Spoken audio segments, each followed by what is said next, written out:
할렐루야 샬롬하고 우리 인사합니다. 할렐루야 샬롬 샬롬 샬롬 샬롬 샬롬. 하나님 사랑합니다. 여러분 주 안에서 사랑합니다. 요셉의 효도를 우리가 좀 공부하고자 28절부터 34절까지 함께 합독했죠. 15년 만에 이제 죽은 줄 알았던 요셉을 야곱이 만나가지고 너무나 기뻐하고 목을 끌어안고 우는 그러한 내용들이 나와 있습니다. 이제 자신의 아들들을 통해서 죽었다고 생각했던 요셉이 살아있으니 야곱은 얼마나 기뻤을까요? 그죠? 46장은 기근 속에 있던 야곱의 가족이 요셉의 초청으로 애굽 고센 땅으로 옮기는 내용을 언급하고 있어요. 굉장히 요셉이 지혜로운 사람이었구나 하는 게 여기 46장 33, 4절에 보면 그죠? 너희의 직업이 뭐냐 하거든 양치자라고 얘기를 하라고 그러죠. 애국 사람은 목축하는 사람들을 아주 별로 그렇게 좋아하지 않는다라는 거예요. 목축을 굉장히 좋아하지 않는데 사실은 목축을 하는 사람들이었잖아요. 그러니까 좋은 기름진 땅을 얻을 수 있는 귀한 기회가 됩니다. 그래서 야곱의 가정이 애국으로 이주를 하죠. 제단을 제일 먼저 쌓습니다. 야곱이 요셉의 소식을 들은 야곱은 애굽에 가기로 결정을 하고 애굽을 향하여 출발한 후에 팔레스타인 최남단에 위치한 브엘세바에 이르러서 하나님 앞에 제단을 쌓고 희생을 드렸다. 희생을 드렸다라는 건 이제 제물을 드렸다라는 거죠. 희생양이나 그죠? 소나 이런 걸 드렸겠죠. 야곱이 애굽으로 가다가 이곳에 머무는 것은 그의 조상들에게 계시를 내려준 하나님의 뜻을 좀 더 분명히 알고자 하였기 때문이다. 3절에 나타나 있습니다. 우리가 앞부분을 일부러 제가 안 읽었죠. 잘 아는 내용인데 참 긴 내용 읽으면 힘들어서 보는데 나오는 데마다 우리 잠깐씩 보죠. 3절 하나님이 이르시되 나는 하나님이라 네 아버지 하나님이니 애굽으로 내려가기를 두려워하지 말라. 내가 거기서 너로 큰 민족을 이루게 하리라. 자 이제 희생을 드리고 제단을 쌓았더니 하나님께서 이렇게 응답해 주시는 이걸 야곱은 보고 싶었기 때문에 제단을 드렸다는 거죠. 이스라엘의 모든 소유를 이끌고 떠나 브엘세바에 이르러 그의 아버지 이삭이 하나님께 희생제사를 드리니 그 밤에 하나님이 이삭 중에 이스라엘에게 나타나 이르시되 야곱아 야곱아 하시는지라. 야곱이 이르되 내가 여기 있나이다 하네. 그래서 하나님이 이르시는 거예요. 애굽 가는 거 두려워하지 말아라. 내가 거기서 너로 큰 민족을 이루게 하리라. 내가 너와 함께 애굽으로 내려가겠고 반드시 너를 인도하여 다시 올라올 것이며 요셉이 그의 손으로 내 눈을 감기리라 하셨더라. 요셉이 네 인종도 볼 거다라는 이야기를 이렇게 해주십니다. 야곱이 애굽으로 가다가 이곳에 머무른 것은 그의 조상들에게 계시를 내려준 이삭의 하나님이 나에게도 분명히 응답하실 거다. 그 확신을 하고 싶었던 거예요. 가나안의 최남단 브엘세바에 대해서 소개가 나오죠. 사사기 20장 1절에 이에 모든 이스라엘 자손이 단에서부터 브엘세바까지와 길르앗 땅에서 나와 그 회중이 일제히 미스바에 여호와 앞에 모였으니 이렇게 나타납니다. 이스라엘이 하나님께 희생을 드린 곳이죠. 46장 1절이죠. 오늘 이스라엘의 모든 소유를 이끌어 떠나 브엘세바에 들어 그의 아버지 이삭이 하나님께 제사를 드립니다.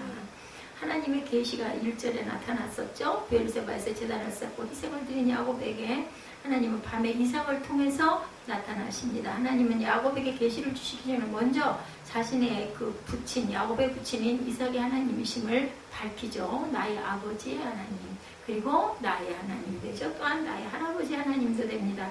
그리고 나서 하나님은 야곱이 애굽에 내려갈 곳과 동행해 주시겠다는 축복을 주시죠.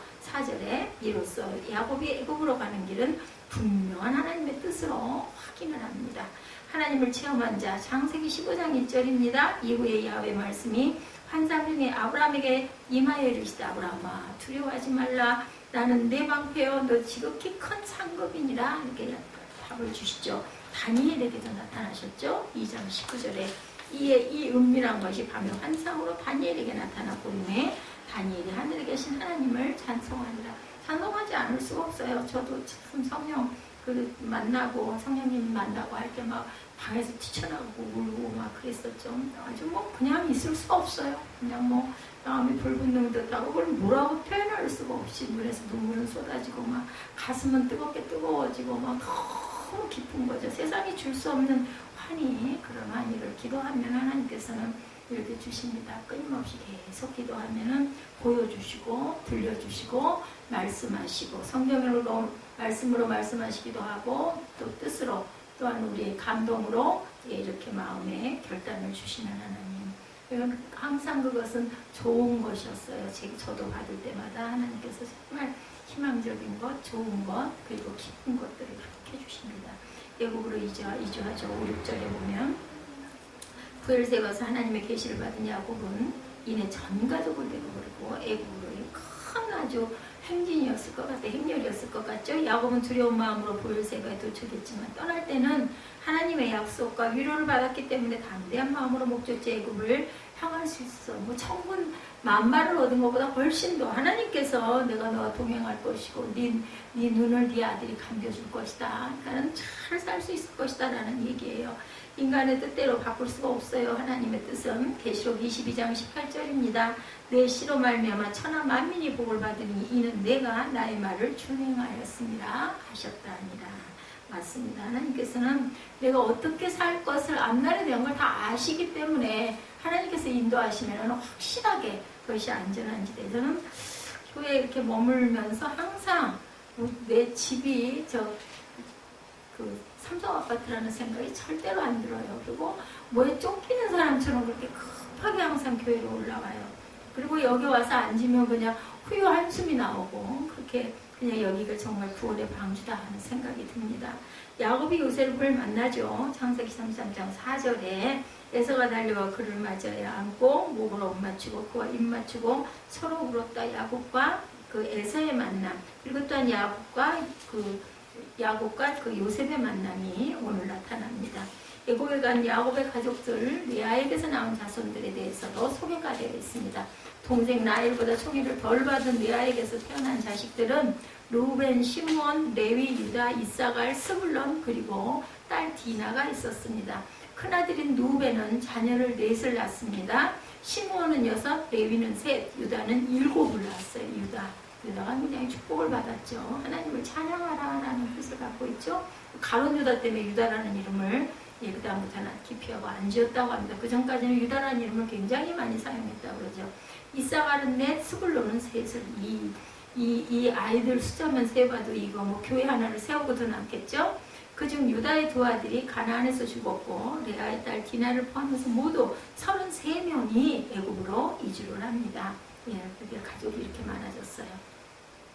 루벤에 대해서 창세기 29장 31, 2절에 증거하고 있어요. 여호와께서 레아가 사람같지 못함을 보시고 그의 태를 여셨으나 라헬은 자녀가 없었더라. 창세기 29장 32절에 레아가 임신하여 아들을 낳고 그 이름을 루벤이라고 이르되 여호와께서 나의 괴로움을 돌아보셨으니 이제는 내 남편이 나를 사랑하리로다. 자식을 낳으면 자식에게 소망스러운 이름을 줍니다. 그래서 남편에게 사랑을 못 받아서 굉장히 그게 마음에 아픔이 있었던 것 같아요. 그러니까 항상 아이들의 이름 속에 이제는 내가 괴로움이 끝났다. 하나님이 나를 보셨다. 그래서 이제는 남편이 나를 사랑할 것이다. 루벤을 낳고 이름을 이렇게 지었다는 걸 이번의 뜻이죠. 시므온에 대해서도 창세기 43장 23절에 그가 이르되 너희는 안심하라 두려워하지 말라. 너희 하나님 너희 아버지 하나님이 재물을 너희 자루에 넣어 너희에게 주신 것이니라. 너희 돈은 내가 이미 받았느니라고 시므온을 그들에게로 이끌어내었다라고 말씀하죠. 라헬에게서 나온 자손들에 대해서 설명합니다. 라헬은 야곱의 외삼촌인 아람 사람 나반의 둘째 딸이죠. 라헬과 야곱은 외사 총각이면서도 야곱의 아내가 됐습니다. 그때는 이렇게들 결혼들을 했으니까. 라헬은 야곱의 총애를 받고 그 결과 그녀의 2 아들들은 야곱의 다른 아들보다 더욱 사랑을 받죠. 그래서 미움을 받기도 했어요. 형제들에게. 라헬의 2 아들은 요셉과 베냐민이 막내죠. 요셉을 그렇게 채색 옷을 입히는 바람에 배다른 형제들에게 미움을 받아서 죽을 뻔하죠. 야곱의 총애를 받습니다. 창세기 37장 3절이죠. 요셉은 노년에 얻은 아들이므로 이스라엘의 여러 아들들보다 그를 더 사랑함으로 그를 위하여 채색 옷을 지었더니 요셉의 사랑을 받은 내용 43장 34절에도 창세기 요셉이 자기 음식을 그들에게 주되 베냐민에게는 다른 사람에게보다 몇 배나 5배나 주매 그들이 마시면 요셉과 함께 즐거워. 돈도 5배, 옷도 5배 이랬어요. 비라와 실바에게서 난 자손에 대해서 보면 18절에서 25절에 나타나 있습니다. 비라는 라헬의 몸종이었고 실바는 레아의 몸종이 하나씩, 그죠? 예. 이들은 레아와 라헬의 자녀에 대한 시기로 인해서 야곱의 첩이 됩니다. 서로 아이를 낳게 해서 자기 소생이 되게 하려고. 그때는 첩이 아이를 낳으면 본처에 아이가 되기도 했어요. 그래서 세력을 늘리려고 그냥 다투어서 서로 이 하녀들을 갖다가 그 야곱에게 들여보내죠. 비라는 야곱에게서 단과 납달리를 낳았고 실바는 야곱에게서 갓과 아셀을 낳습니다. 등의 12지파에 다 들어가죠. 야곱은 그의 아내와 자녀들과 손자와 손녀들을 데리고 애굽으로 이주를 합니다. 5명의 자녀를 둔 아셀, 창세기 오늘 46장 17절에 보면 아셀의 아들은 임나와 이스와와 이스위와 브리아와 그들의 누이 셋하며 브리아의 아들은 헤벨과 말기엘이니.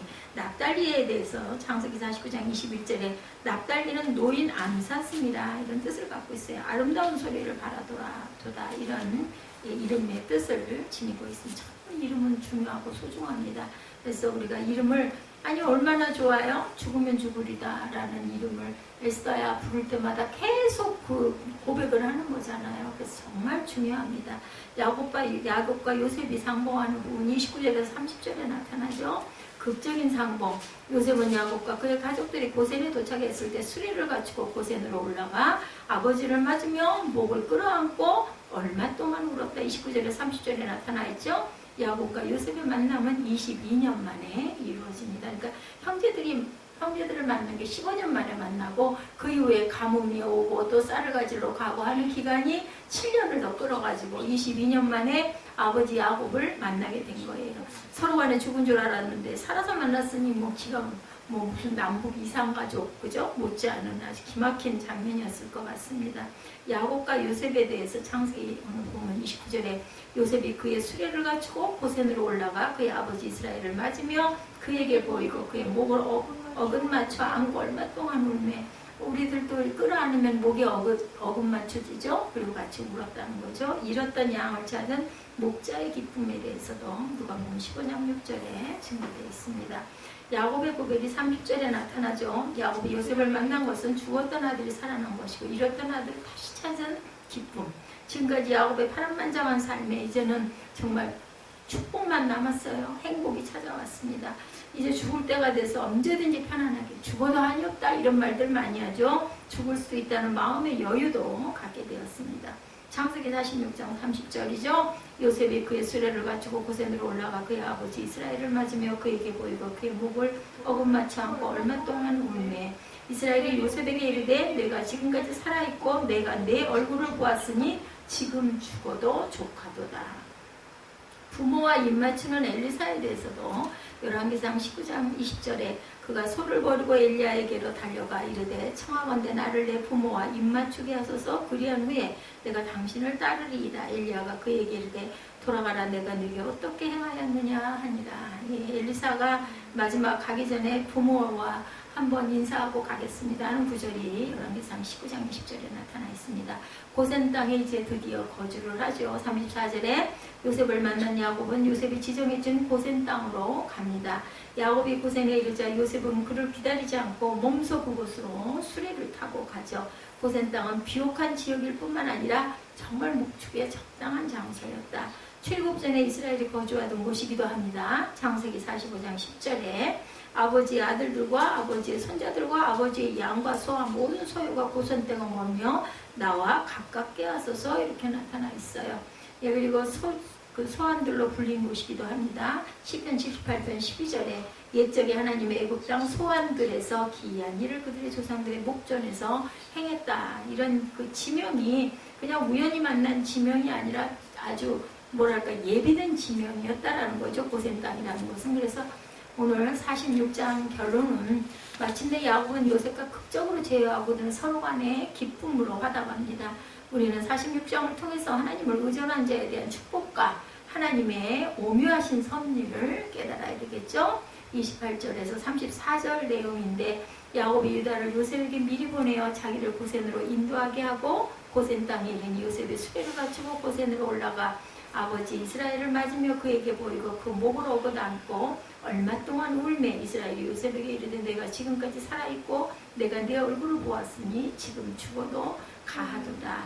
요셉이 그 형들과 아비의 권색에게 이르되 내가 올라가서 바로에게 구하여 이르기를 가나안 땅에 있던 내 형제들과 내 아비의 권색이 내게로 왔는데 그들은 목자라 목축으로 업을 삼음으로 그 양과 소와 모든 소유를 이끌고 왔나이다 하리니 바로가 당신들을 불러 너희 업이 무엇이냐 묻거든 당신들은 고하기를 주의 종들을 어렸을 때부터 지금까지 목축하는 자유인데 우리와 우리의 선조가 다 그러하나이다 하소서. 애굽 사람은 다 목축을 가증히 여기나니 당신들이 고센 땅에 거하게 되리이다. 요셉은 이 세상에서 가장 어려움을 잘 극복하고 하나님이 주시는 최고의 축복을 누린 사람의 대표적인 인물이죠. 요셉도 그렇고 다니엘도 그렇죠.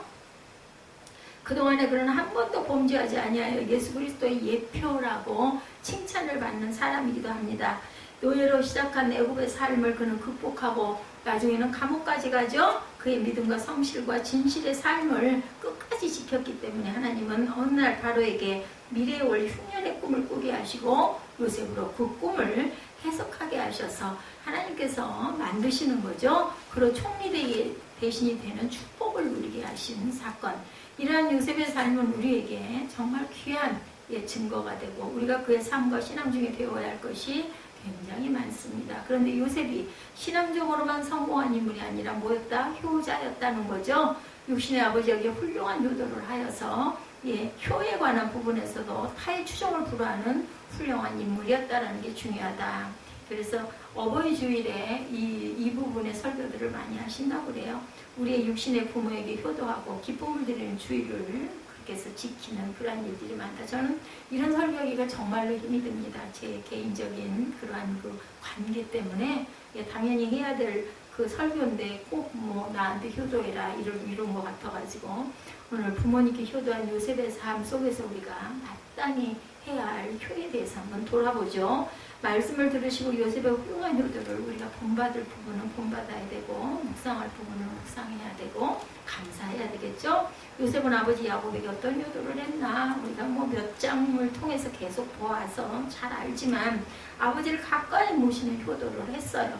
오늘 본문을 보면 아버지 요셉을 모셔와서 애굽 땅에서 함께 사는 그런 상봉의 모습부터 나타나죠. 요셉이 총리 대신이 되어서 곧 고향의 소식을 듣게 되죠. 그때는 중동 전 지역이 흉년으로 인해서 어려움을 당하고 있었기 때문에 가나안에 사는 야곱의 가정도 당연하죠. 뭐 거기서 빠졌을 리가 없습니다. 그래서 형들이 애굽의 요셉에게 양식을 사러 오므로 아버지의 생전 소식을 듣게 됩니다. 정말 이거 무슨 소설 같은 드라마 같은 이야기 하나님께서 만드신 그러한 내용임에도 불구하고 재밌기도 해요. 굉장히 그죠? 형들이 애굽의 요셉에게 양식을 사러 오고 아버지의 생전 소식을 듣게 되죠. 나중에는 형들에게 자신을 밝히고 아버지를 모셔오도록 해서 함께 살게 됩니다. 죽은 줄 알았던 아들의 생전 소식에 아버지는 이제는 여한이 없어 이제 죽어도 난 정말 한이 없다라고 하죠. 그래서 기운이 소생하여서 긴 여정을 감당하는 건강 또한 얻게 됩니다. 그들이 요셉이 자기에게 부탁한 모든 말로 아비에게 구하매 그 아비 야곱이 요셉의 요셉이 태우려고 보낸 수레를 보고야 기운이 소생했다. 이렇게 나타납니다. 그 야곱은 이스라엘이 가로되 조카도다 내 아들 요셉이 지금까지 살았으니 내가 죽기 전에 가서 그를 보리라. 45장 27, 8절 말씀이죠. 그리고 애굽에 와서 아들을 만나는 기쁨을 본문 30절에 묘사했죠. 내가 지금까지 살아있고 내가 내 얼굴을 보았으니 지금 죽어도 가도다. 한이 없다. 이들을 만나는 기쁨의 표현이 야곱의 말 속에 구구절절 담겨 있습니다. 이것이 바로 우리 자녀들이 부모가 무엇을 가장 기뻐하시는지를 깨닫게 하고 이런 기쁨을 부모님께 드리는 것이 효도라는 거예요. 잘 살아주는 것, 건강하게 그리고 뭔가 발전적으로 뭔가 열심히 이루면서 사는 모습을 부모님에게 보여주는 게 가장 큰 효도다. 물론 물질이나 귀한 선물을 드리는 일도 중요하지만 부모님의 얼굴을 자주 뵙는 것 그리고 함께 모시고 사는 것이 가장 큰 효도인데 가장 어렵다고 그러죠. 부모님들에겐 자녀들이나 손자들의 모습을 자주 보는 것 그것이 가장 큰 기쁨이라고 합니다. 또한 우리 부모님들도 자신들을 모시고 사는 아들과 며느리를 가장 귀하게 또한 여길 줄 알아야 되겠죠. 떨어져 사는 자녀는 오랜만에 보니까 굉장히 반갑습니다. 올 때마다 또 뭐 용돈도 드리고 선물도 드리니까 너무나 더 기쁘고 더 사랑스럽겠죠. 반면에 같이 사는 자녀들은 항상 보다 보니까는 소홀해지기가 쉽죠. 부딪히는 일도 생깁니다. 그러다 보면 그러한 행동들이 굉장히 섭섭하죠. 그래서 같이 사는 자식이나 며느리보다 오랜만에 만나는 자녀들이 더 좋아하고 반가워하는 경우가 많아요. 그래서 그들이 하는 작은 효도를 함께하는 자녀의 큰 수고로운 효도보다 크게 인정하는 경우 좀 억울하죠. 왜냐하면 그들과는 부딪히는 일이 없어. 그때 그냥 작정하고 와가지고 좋은 거 맛있는 거 사드리고 같이 나누고 재밌는 얘기하고 하니 뭐 그게 뭐 나쁠 일이 하나도 없죠. 그렇기 때문에 정말 어려운데 그래도 가까이 모시는 게 큰 효도입니다. 어렵죠. 항상 가까이 함께하는 자녀들의 효도를 귀하게 여길 줄 알아야 됩니다. 그들의 행동을 귀중히 여기고 사랑할 때 더 큰 효도의 손길을 받게 되고 가정의 평화와 기쁨이 오죠. 제가 어젠가요 집에를 잠깐 갔는데 유집사가 얼굴빛이 아주 안 좋더라고요. 안 좋고 기분도 안 좋아 보이는 것보다 종일 마음이 불편했어요. 어저께 오늘 계속 그렇지 않았었는데 그냥 어제 따라 그냥 수영도 안 간 것 같고 머리를 그냥 귀시하게 자다 일어난 머리를 해가지고 내다보기는 내다보고 하는데 얼굴빛이 아주 나쁘고 말투도 좋지가 않고 얼굴도 어둡고 그래서 굉장히 신경이 셉니다. 부모님들은 이런 부분 보면 또 무슨 일이 있어서 그러나 물어보지도 못하고 물어봐봐야 몸이 안 좋아 했는데도 대답을 안 하고 못 들었는지 대답을 안 하고 그냥 항상 가면 쫓기듯이 도망가듯이 저는 나오게 됩니다. 뭘 좀 갖다 두러 어디 가고 이 밑에 깔개를 하나 요를 하나 찾느라고 생각해보니까 살 게 뭐 있어요. 뭐 많은데 쓰지도 않는 것들 많은데 접어서 쓰면 되지 싶어서 그 마음이 들어가지고 한 열흘을 그걸 궁리를 하다가 마음을 결정을 하고 이렇게 잠깐 들리는 길에 그 조그마한 통들도 좀 갖고 와야 되겠고 그래가지고 그래서 봤는데 수영을 안 갔던 것 같고 근데 얼굴이 그렇게 안 좋게 그냥 딱 보고 있는 모습이 빨랑 가 하는 것 같은 자격지심이겠죠. 그런 마음이 들어가지고 도망을 나오듯 나왔습니다. 어느 날 남편은 일을 나가고 현금 박씨 가문에 예수 잘 믿는 며느리가 들어와서 홀로 된 시어머니를 잘 공양한 이야기예요. 남편은 일을 나가고 아내는 이웃집에 가서 일을 도와주다가 점심때가 돼서 점심을 차려드리려고 집에 와보니까 시어머니가 3살 된 손자의 목을 타고 앉아있었던 그런 이야기. 정말 이거 보면서 제가 너무 기가 막혔어요. 효부는 그렇게 하는 거 저는 죽었다 깨나도 이렇게는 못할 것 같아요. 깜짝 놀란 며느리가 어머니 뭐 하십니까? 라고 물어봅니다. 어머니는 내가 마침 닭고기가 먹고 싶던 차에 닭이 방에 들어와서 지금 내가 닭을 잡고 있어. 어머니가 치매가 걸린 거예요. 그러면 자기 아들아이를 목을 깔고 앉아있는 거죠. 깜짝 놀라서 어머니 제가 잡아드릴게 이렇게 옆으로 좀 비켜보세요 하고 아이를 보니까 이미 죽었어요. 죽은 아이를 자기 방에 누이고 닭을 잡는데 눈에서 눈물이 쏟아지서 어떻게 닭을 잡아요? 저는 이거 말도 안 돼. 근데 뭐 실제 있었으니까 나왔겠죠? 남편이 들에서 돌아오니까 아내가 눈물을 흘리면서 닭을 잡고 있어. 이상해서 왜 오냐고 물어보니까 아내는 잠시 기다리세요. 그럼 닭을 와서 시어머니에게 드렸어요. 어머니는 입을 한 방만큼 벌리고 좋아하면서 상을 받아서 맛있게 잡수시는데 그제야 남편을 이끌고 아이가 있는 방에 들어가서 자처지정을 이야기합니다. 남편도 이 아내 못지않은 효자였던가 봐요. 아내의 태도에 감동이 돼서 이미 아이는 죽었으니 어쩔 수 없고 당신이 그런 어머니를 잘 공개해 주니 너무 고맙구려 하고는 그 남편도 아내를 따라 교회 나오는 구원의 은혜가 임했다고 합니다. 예수를 잘 믿는 자부이다 보니까 근데 저는 목사이지만 만약에 내 아들이 어린 아들을 시어머니가 그렇게 했다고 그러면 저는 이거 못할 것 같아요. 그리고 하나님이 또 다른 아들을 선물로 주시는 복을 함께 받았다라는 이런 이야기가 있어요.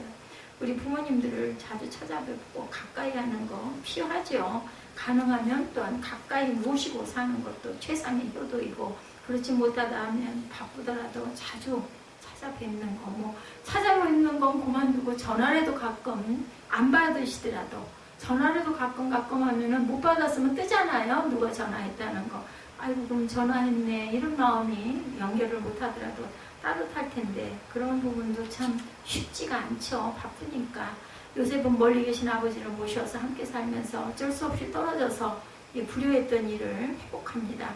모두 우리의 부모님을 항상 잘 찾아뵙고 가까이 모시는 그러한 그 효도를 충실히 행하시는 저와 여러분들. 왜냐하면은 눈에 보이는 부모에게 그저 효를 못한다는, 눈에 안 보이는 하나님을 네가 나를 정말로 사랑하느냐 말씀이 있으시죠?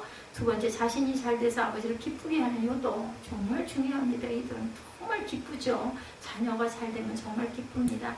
요셉은 아버지에게 처음에는 아픔을 드렸어요. 그죠? 형들의 그 음모 때문에 애굽의 상인에게 노예로 팔려가고 색동옷도 벗겨져서 양의 피를 묻혀가지고 아버지에게 죽었다고 갖다 보이는 바람에 본의 아닌 불효를 저지르게 됐죠. 아들의 옷이 분명한 것을 확인한 야곱은 요셉이 짐승에게 찢어 먹인 걸 먹이가 돼버린 걸로 그렇게 생각을 합니다. 아버지 야곱의 슬픔은 말로 표현할 수 없었겠죠. 안타까운 야곱의 모습을 성경은 설명합니다. 창세기 37장 35, 4, 5절에 보면 자기 옷을 찢고 굵은 배로 허리를 묶고 오래도록 그 아들을 위하여 애통하니 그 모든 자녀가 위로하되 그가 그 위로를 받지 아니하며 가로되 내가 슬퍼하며 음부에 내려 아들에게로 가리라 하고 그 아비가 그를 위하여 물었더라. 그 형들이 아주 못된 거예요. 예? 그 아버지가 그렇게 슬퍼하니까는 뭐 위로를 무슨 놈의 위로를 해. 얼마나 미워 못됐죠. 이렇게 아버지에게 아픔을 준 것은 사실은 요셉이 아니라 다른 아들들이었어요. 근데 요셉은 그 아픔을 들여서 불효했던 것을 애굽의 총리 대신이 되고 애굽 주변 국가들의 사람들에게 기근을 해결하는 도움의 사람이 되므로 아버지의 이름을 빛내드리고 모셔서 가까이 삶으로 아버지의 아픈 마음을 위로해드려서 최고의 효도를 합니다. 예, 우리 부모님들을 기쁘게 하는 최상의 효도는 내가 잘 되는 거라는 거 잊지 마시기 바랍니다. 아니 뭐 자식이 잘 돼야 부모에게도 뭔가 베풀 수가 있지 않겠어요? 중요한 건 내 건강이 내 건강이 아니다. 오늘 수영장에서 나오는데 거기 그 수영장 청소하시는 키 작은 그 분이 굉장히 그 신경을 쓰고 제가 가면 항상 그렇게 인사를 하고 그래요. 근데 오늘 엘리베이터 앞에까지 이렇게 같이들 저 말고 다른 분들하고 같이 요즘은 몇 미터 안 되잖아요. 걸어오면서 자꾸 말을 시키고 얘기를 하고 함께 오는데 저보고 좀 살 좀 찌라고 뭐 제가 말랐어요. 안 말랐는데 그 반바지가 통이 넓다 보니까 다리가 되게 가늘어 보이나 봐요. 아래를 내려다보더니 저보고 살 좀 찌라고 그러더라고요. 그래서 체중이 늘어나면 안 돼요. 제가 허리 유착이 심해가지고 엄청 무게감을 느낀다 그랬더니 깜짝 놀라더라고요. 그렇게 안 보이나 봐요. 너무 감사하다는 생각을 했습니다. 어이구 그러냐고. 그래서 제가 할 수 없이 이렇게 매일 수영을 이렇게 온다고 운동을 할 게 수영밖에 없다고 얘기를 했죠.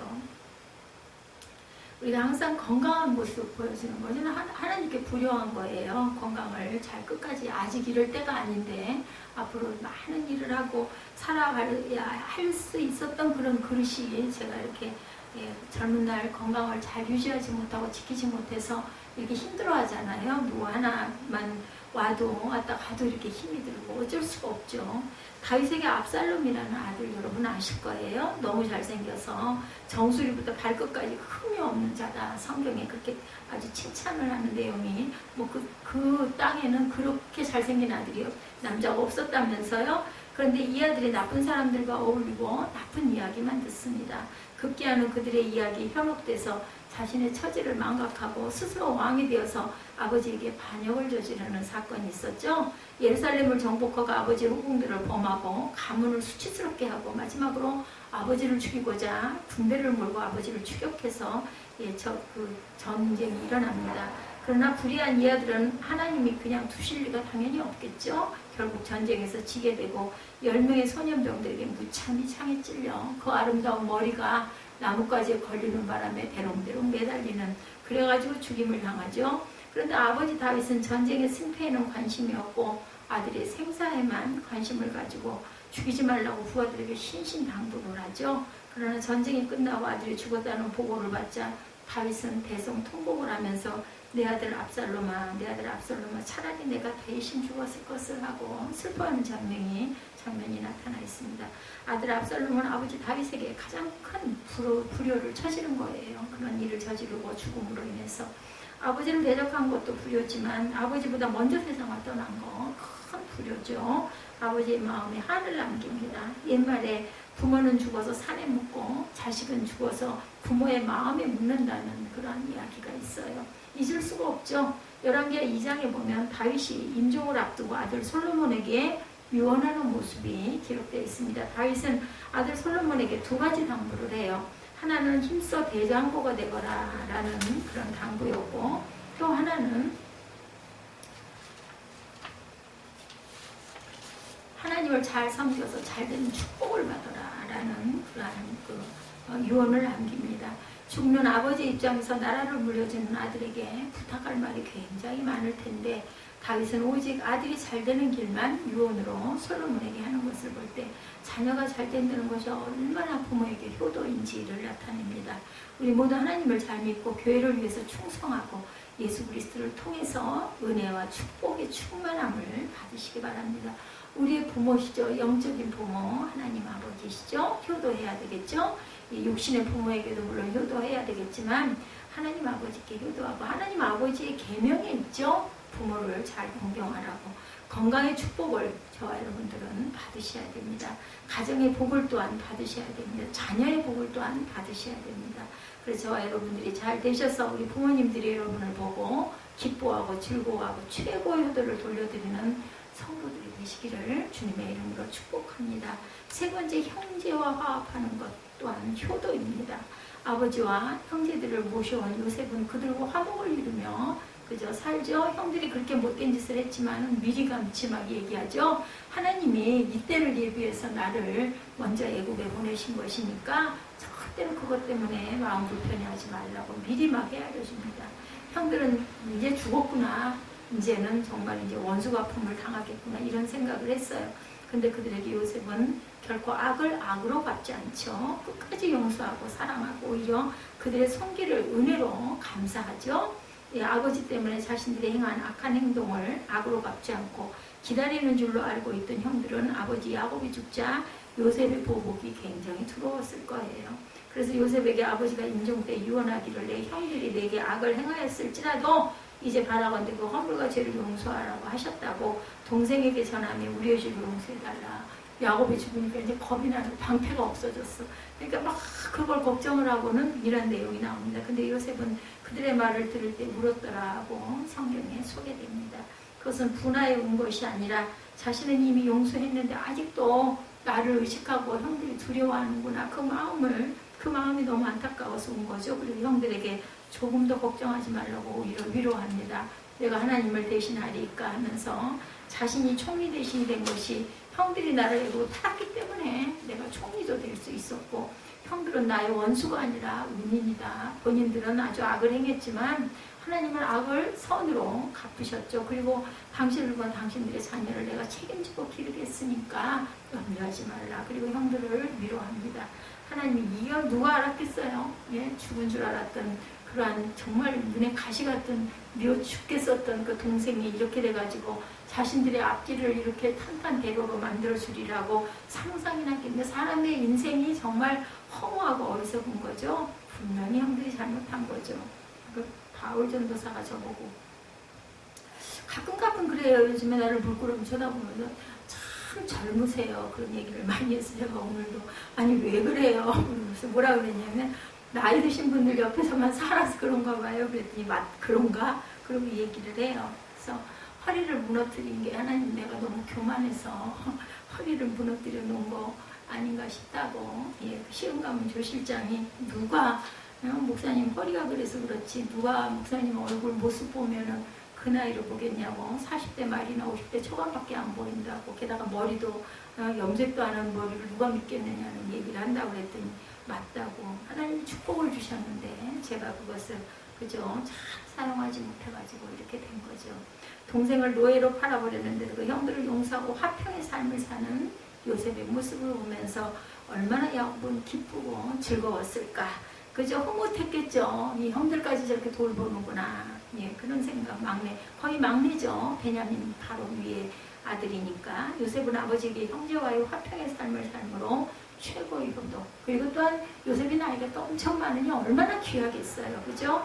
부부가 서로 사랑해서 화평을 이루고 형제 자매 간의 화평을 이루는 삶을 살면 그것은 하나님께도 영광이 되고 우리 부모에게도 큰 효도가 된다. 제가 딸을 넷을 낳으면서 기가 막히기도 했지만 그 네 번째 이제 아들을 낳았죠. 딸 셋을 낳으면서 기가 막히기도 했지만 무슨 생각을 했냐면 저는 초기에 그때 그렇게 아이들 많이 낳을 때가 아니었어요. 아들들 딸들을 낳아가지고 둘둘 서로 의지하고 딸 형제하고 아들하고는 조금 좀 다 격의가 있을 수 있잖아요. 그래서 아들끼리 형제가 의지하고 딸끼리 자매가 의지하고 그렇게 살면 참 좋겠다 했는데 제가 딸을 하나를 더 낳고 아들 하나밖에 낳지 못했지만은 이렇게 부모는 그런 생각을 많이 합니다. 화목한 아들 며느리 화목한 형제 자매를 바라보는 부모의 마음처럼 기쁜 게 없다. 우리 모두 형제 자매간에 그리고 우리의 가정을 화평의 가정으로 만들어서 우리 부모님을 기쁘시게 해드리는 그런 효를 행하는 이제부터라도 안 늦었죠. 그죠? 어느 가정이 아버지 회갑잔치를 했다고요. 근데 잔치가 끝나고 축하하고 금이 들어온 걸 가지고 자식끼리 싸움이 났어요. 이렇게 부자였나 봐요. 그죠? 아버님의 회갑을 축하하는 축하금이니 아버님 드리면 되는데 그것을 가지고 형제들이 나누다 보니까 내 손님이 더 많으니 내가 더 많이 가져야 되겠다. 서로 이제 이런 싸움을 했다고 합니다. 이걸 바라보는 부모의 마음이 얼마나 안타깝고 아파서 그냥 누가 가져왔든 다 모아갖고 어머니 부모님 통장에 딱 넣어드리면 얼마나 좋았을까요. 그죠? 잔치 비용이나 여기서 끄고 그랬으면 좋을 텐데 여기는 그랬던가 봐요. 차라리 환갑잔치 안 하고 자식들 안 싸우는 걸 부모는 더 바랬겠죠. 그죠? 불효도 이만저만한 불효가 아닙니다. 여러 해 전에 집으로라는 영화 저도 봤습니다. 관객이 300만이 됐다고 그러네요. 더 놀라운 일은 이 영화의 주인공이 우리 그 나라에서도 미남 미녀 배우가 주연이 아니었죠. 70이 넘은 할머니와 10살짜리 외손자가 주인공으로 우리나라 한국 영화로 상영이 됐었어요. 집으로였었던가요?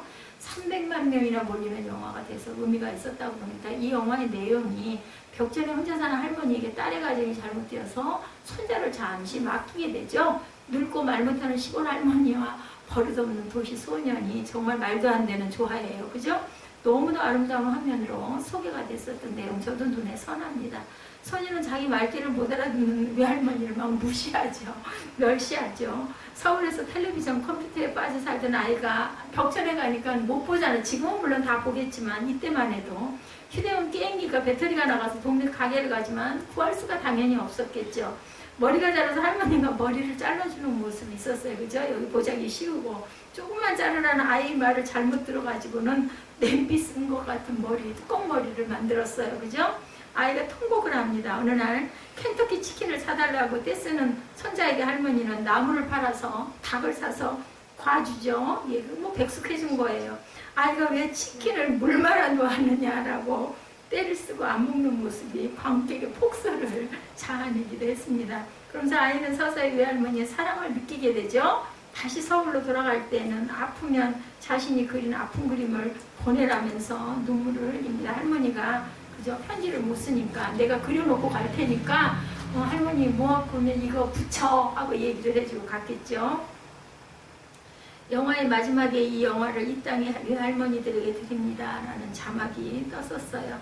효도의 아쉬움을 표하는 작가의 모습이 나타나 있는 아주 공감을 자아내게 했던 그러한 그 작품 생각이 납니다. 우리 모두 요셉의 효도를 본받고 효도는 하나님이 명하신 계명 중에 약속 있는 사람에게 주신 계명 중에 첫 계명입니다. 하나님이 우리에게 축복을 약속하신 유일한 계명이죠. 이제 우리 부모님들을 위해서 마음을 기쁘시게 해드리고 우리가 할 수 있는 좋은 음식, 용돈 소홀하지 않는, 아까워하지 않는 그러한 마음을 가져야 되겠다. 그리고 요셉처럼 언제나 부모님을 잘 찾아뵙고 가까이 모시고 신앙생활을 잘하는 게 가장 중요해요. 저는 저한테 물어보면 저한테 너무너무 제가 넘치도록 보호를 받고 있기 때문에 그냥 예수 잘 믿는 딸이 가장 사랑스럽고 가장 마음이 흐뭇하고 따뜻하고 내가 태어나서 한 거라고는 아이들을 예수 믿게 해주고 그리고 하나님의 은혜를 받은 것이 너무나 기쁘다. 아마 물어보면 저는 그렇게 대답할 것 같습니다. 하나님의 놀라운 축복을 받는 저와 여러분들이 되시기를 형제와 가족이 화목을 이루어서 그것을 바라보는 부모님을 기쁘게 해드리는 것처럼 큰 효도가 없다는 것 형제끼리 자매끼리 설령 조금 섭한 부분이 있고 안타까운 부분이 있더라도 그것을 잘 풀고 나가는 그러한 하나님이 보시기에 아름다운 그러한 심성을 가지시기를 주님의 이름으로 축복합니다.